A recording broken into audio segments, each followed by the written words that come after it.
Bonjour à tous et bienvenue sur ma chaîne YouTube pour cette nouvelle vidéo où aujourd'hui on va voir comment récupérer les données d'hospitalisation de l'adresse et les analyser avec Excel. Pour cela, on va aller dans un moteur de recherche et taper data.dress. Puis dans les résultats obtenus, on va cliquer sur le lien data.dress.solidarité-santé.gouv.fr. Dans ce site, on va cliquer sur le deuxième onglet, Santé et système de soins.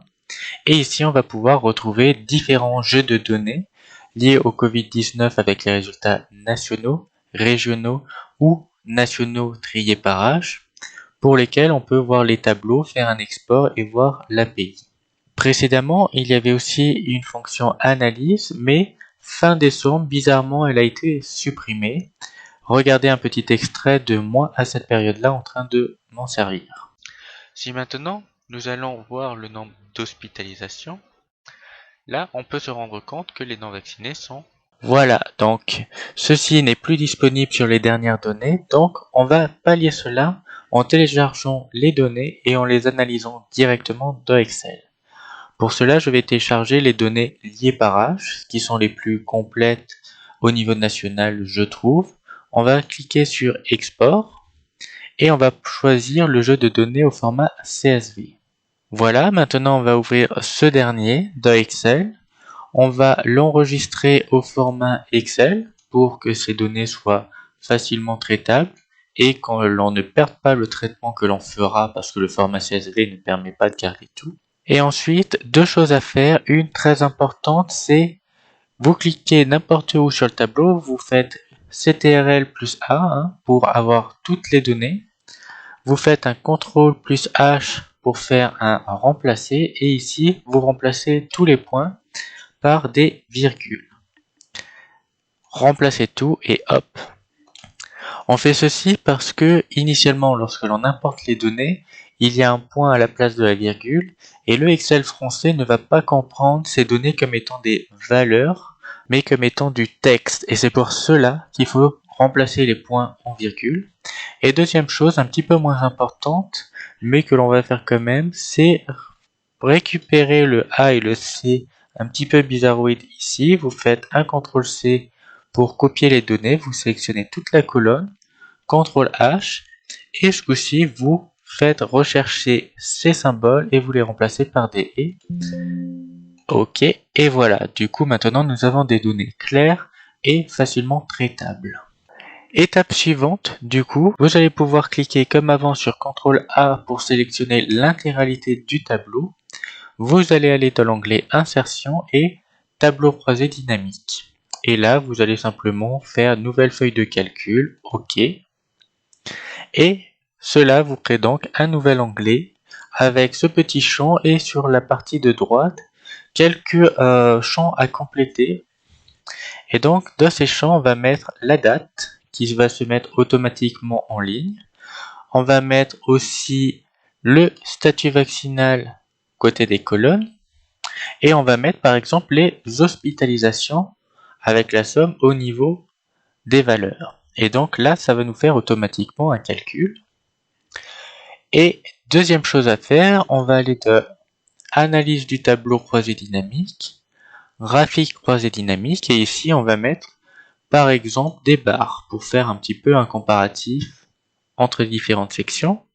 Et donc maintenant vous pouvez voir sur l'intégralité de l'année le nombre de personnes hospitalisées non vaccinées qui est extrêmement grand, mais forcément parce que les jeux de données ont commencé en mars, là où la vaccination était beaucoup moins importante.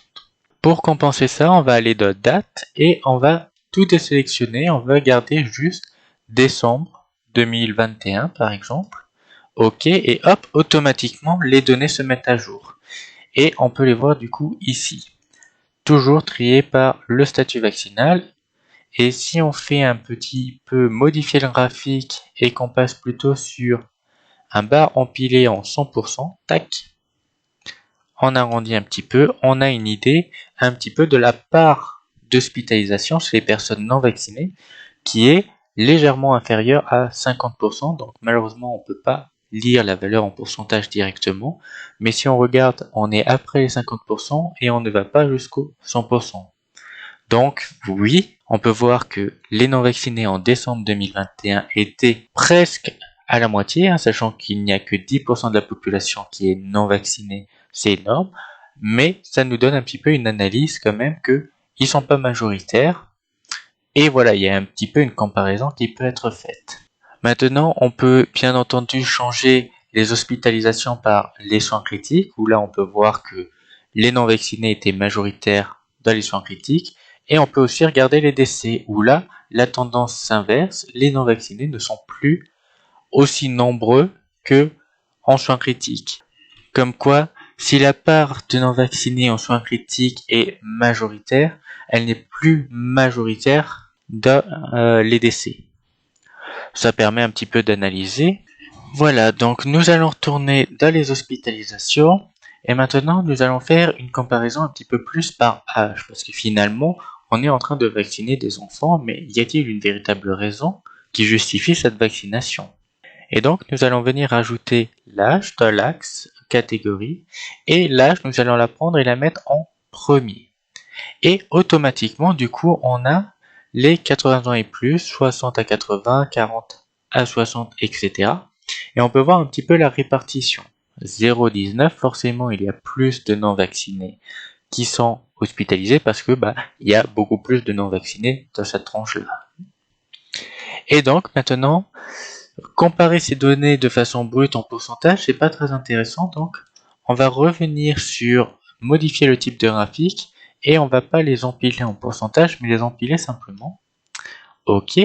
Et automatiquement, on voit que ceux qui sont le plus soumis à l'hospitalisation, ce sont les 60-79 ans. On le voit très facilement. On voit d'ailleurs que effectivement c'est les non vaccinés toujours, mais que finalement les vaccinés 6 mois et plus de la tranche d'âge 60-79 ans est plus importante que les non vaccinés de la tranche d'âge 20-39 ans. De pas beaucoup, là on est à 2109 contre 2206, mais ça donne quand même un ordre d'idée. Voilà, donc là on a pu analyser les données en forme de bar graph par âge sur décembre 2021, mais maintenant on va pouvoir regarder aussi d'autres choses toujours à partir d'ici. Si on va de modifier le type de graphique et que l'on passe en courbe, alors empilé ou non, on va rester sur non empilé pour commencer. Ok, là on voit que les non vaccinés sont majoritaires. Mais on est encore par tranche d'âge, donc ça ne nous va pas. On va enlever les âges, on va enlever aussi les trimestres et les années. Et dans la date, on avait fait un filtre, maintenant on va remettre l'intégralité. Et grâce à ça, on peut voir un petit peu l'évolution.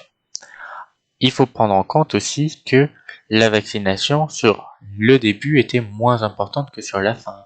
Mais là, on peut voir quand même les hospitalisations. Il y a eu un fort pic en août, aujourd'hui aussi. Mais si maintenant on passe sur les soins critiques ou sur les décès, on peut voir un petit peu des choses encore différentes. Là-dessus, on pourrait aussi venir rajouter les âges, mais bon, ça rendrait déjà un petit peu plus brouillon, mais c'est tout à fait possible. Hop, si on veut rajouter les âges, ça commence à devenir un petit peu illisible. Mais si on fait un filtre maintenant sur les 80 ans et plus, par exemple, hop, voilà, c'est à nouveau lisible, ça nous donne un petit peu. Et là, hop, on peut regarder juste les 20-39 ans. Voilà, ça donne quand même une différenciation. On peut voir un petit peu par classe sociale. On peut bien sûr faire aussi toujours en empiler sur 100%. Tac, ça nous donne un petit peu une idée de l'évolution. Voilà, véritablement, avec cet outil de tableau croisé dynamique et avec ce jeu de données, vous pouvez faire tout ce que vous pouviez faire précédemment de l'application qui était disponible sur le site de data.dress.fr. Voilà, avant de terminer cette vidéo, je voulais juste revenir sur cet article publié par Le Monde aujourd'hui, le 20 janvier 2022 à 14h, et qui stipule que 20% des hospitalisations ont une autre cause que le virus. Cet article stipule que environ 20% des patients hospitalisés et diagnostiqués positifs ont été pris en charge pour un motif autre que le Covid-19. Et plus important aussi, il stipule que Au début de janvier, près de la moitié des 20-29 ans admis à l'hôpital en étant porteurs du virus l'ont été pour un autre motif médical que le Covid. Donc, il faut recontextualiser aussi les chiffres. Là, je vous ai montré comment analyser les chiffres officiels du gouvernement, de l'adresse, mais cela ne veut pas dire qu'il n'y a pas des biais déjà à l'intérieur de ces chiffres, que ces chiffres ne sont pas biaisés. Il faut bien comprendre, c'est pour cela que la phrase "on peut débattre de tout sauf des chiffres" est totalement absurde, parce qu'il faut comprendre comment ont été déterminés les chiffres, avec quel biais, avec quel mécanisme ils ont été récupérés, pour comprendre ces mécanismes et pouvoir les intégrer à l'intérieur de l'analyse. Si on ne le fait pas, forcément, on est biaisé. Et ben voilà, là on est totalement dans le cas où les données que l'on a analysées juste précédemment, qui ne sont pas fausses, il faut prendre en compte quand même qu'il y a des biais que l'on ne voit pas forcément. Le biais de la vaccination qui évolue en fonction du temps, le biais de qui est comptabilisé à quel moment et pourquoi, et peut-être même d'autres biais encore invisibles à ce jour, mais qui pourraient expliquer que finalement les chiffres peuvent être surévalués pour d'autres raisons. Voilà, j'espère que cette vidéo analyse vous aura plu. Si c'est le cas, n'hésitez pas à lâcher un pouce bleu, à vous abonner et à partager sur les réseaux sociaux.